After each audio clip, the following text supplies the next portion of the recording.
We are going to learn about the hemolytic disease of newborn. The hemolytic disease of newborn is a blood disorder in which the red blood cells of fetus or newborn infant are destroyed prematurely that result in anemia leading to jaundice. Hemolytic disease of newborn occurs when the blood types of a pregnant mother and her developing infant are incompatible. We already know that any certain blood type indicates the presence or absence of specific antigens on a person's red blood cells. Incompatibility happens when the red blood cells of fetus has an antigen that the mother does not have. The most common type of incompatibility is Rh incompatibility. Rh incompatibility happens when an Rh positive father and an Rh negative mother conceives a child, and the child inherit Rh positive blood type from the father, having D antigen on the surface of his red blood cells, while mother is Rh negative. Normally, fetal and maternal blood does not mix together because placental membrane does a good job separating the mother's blood from the fetal blood, preventing fetal red blood cells from being exposed to maternal immune system. However, often during birth or if a miscarriage or abortion occurs, the tearing of placenta exposes the fetal RBCs to the mother's blood.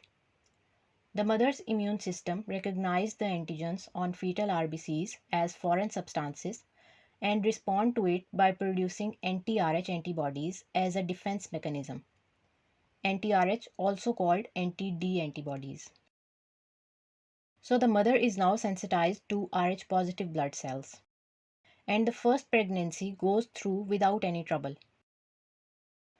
In subsequent pregnancies, if the fetus is again Rh positive, the anti-Rh antibodies that are already present in previously sensitized mother are going to attack fetal RBCs because these antibodies are so small that they can easily diffuse through placental membrane, unlike blood cells.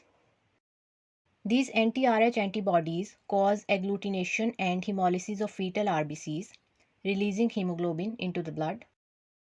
The fetal macrophages then convert the hemoglobin into bilirubin, which causes yellowness of skin called jaundice.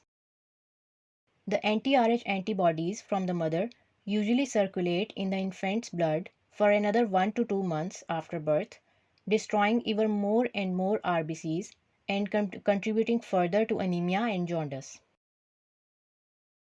The hematopoietic tissues of the infant attempt to replace the hemolyzed RBCs, releasing many immature nucleated blastic forms of RBCs from bone marrow into the circulatory system. It is because of the presence of these nucleated blastic RBCs that the disease is called erythroblastosis fetalis. In this clinical picture, severe anemia is usually the cause of death.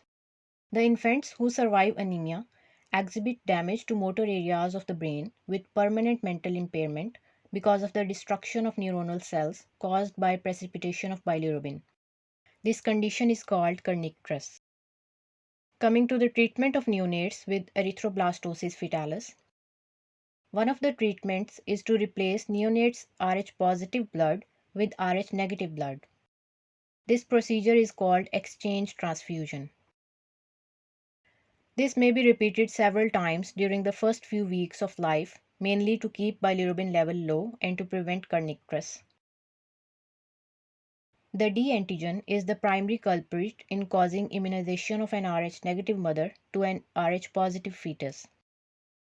This immunization or sensitization can be prevented by administration of anti-D immunoglobulin to the expecting mother during third trimester and early postpartum period. Injecting anti-D immunoglobulins prevent maternal anti-D antibodies production and maternal sensitization, saving the fetus from hemolytic disease.